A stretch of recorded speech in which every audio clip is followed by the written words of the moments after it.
महाराज जी, मैं एक ज्योतिष हूँ और चेहरा देखकर भी लोगों का भविष्य बताता हूँ महाराज जी। पर जब किसी का भविष्य फल उनकी आशा के अनुरूप नहीं होता, नकारात्मक होता है, तो मुझे उन्हें सच्चाई बताने में झिझक सी होती है, कहीं मेरे उत्तर सुनकर वो मायूस ना हो जाए। तो महाराज जी, इस स्थिति में मेरे को क्या करना चाहिए महाराज जी?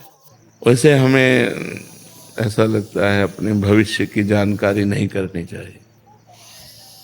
आपका कार्य है इसलिए आप करेंगे, आपके पास लोग आएंगे, लेकिन हमसे प्रश्न किया है तो हम इसलिए कहते हैं कि भविष्य को सुधारने के लिए हम प्रयास आज नाम जप करें, सत्शास्त्रों का स्वाध्याय करें, तीर्थयाटन करें, दान पुण्य करें, दूसरों का उपकार करें, तो हमारा भविष्य अच्छा होगा, अपने आप अच्छा होगा।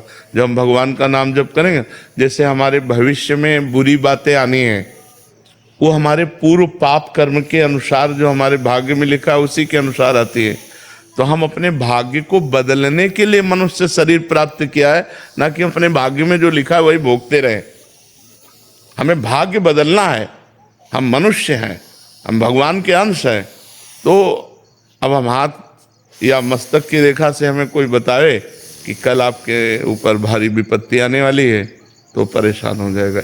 जो पे कृष्ण चरण मन अर्पित तो करिहे का नवग्रह रंक, ये ग्रह ये नक्षत्र, तो हमें भगवान का भजन करना चाहिए, अच्छे आचरण करने चाहिए, भविष्य जानने की कोशिश नहीं करना चाहिए। माना आपको ज्योतिष का ज्ञान है तो आप भविष्य भाग्य देखकर बता सकते हैं, लेकिन कुछ लोग ऐसे होते हैं जिनको कुछ ज्ञान नहीं होता है और लोगों को संकट में डाल देते हैं।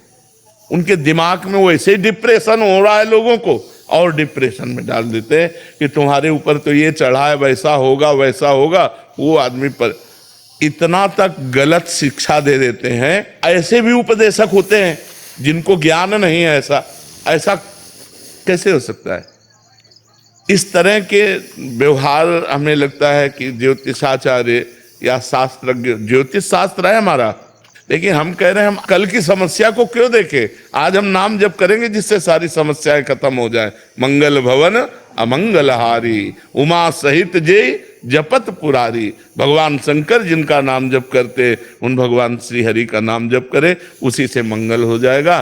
और आपको चाहिए कि जो उनका मंगल करे, जिससे उनका उत्साह बढ़े, वो बातें आप बताइए। हाँ, ये जरूर बता सकते हैं कि अगर आपको समय मिले तो रुद्राभिषेक करवा लीजिए, समय मिले तो मृत्युंजय जाप करा लीजिए। ये मंगलमय कार्य बता सकते हैं, लेकिन ऐसी कोई बात ना बताएं जिससे वो आदमी डिस्टर्ब हो जाए, जिससे वो आदमी अपनी शांति खो दे, जिससे आदमी अपनी वो बुद्धि का कंट्रोल खो दे और कुछ ऐसा कर बैठे।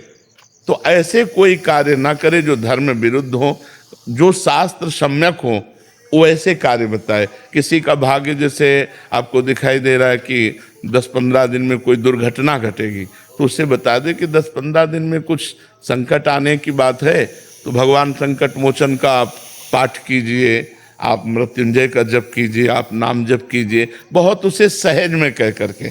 जैसे हम डॉक्टर को शिक्षा देते हैं कि पहली डॉक्टरी आपकी मृदु भाषा है। अरे कुछ नहीं, आप जैसे हजारों रोगी ठीक हो गए भाई, तुम निश्चिंत रहो।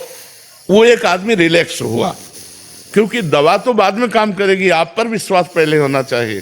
तो ऐसे ही आप उसको रिलैक्स वाली बात तो बता दीजिए, और जिसमें डिस्टर्ब होना है उसको छुपाकर उसका उपाय बता दीजिए कि हो सके तो आप ऐसा कर लीजिए, हो सके तो आप, जो आपको जानकारी है। तो मुझे लगता है कि हम समाज को डिस्टर्ब ना करें, क्योंकि ऐसे जैसे मान लो आप मुस्कुरा रहे हो, अभी कहें आप इनका भाग्य, अभी बता दें कि परसों घटना घटेगी, पता नहीं घटना घटेगी कि नहीं घटेगी, लेकिन तुम आज से कहला, आज से घटना में एक आए थे, कह रहे वो पंडित जी ने बता दिया कि मतलब ये मेरे बेटे की अल्प आयु है, कह रहे तब से मेरा इतना हो गई हूँ डिस्टर्ब।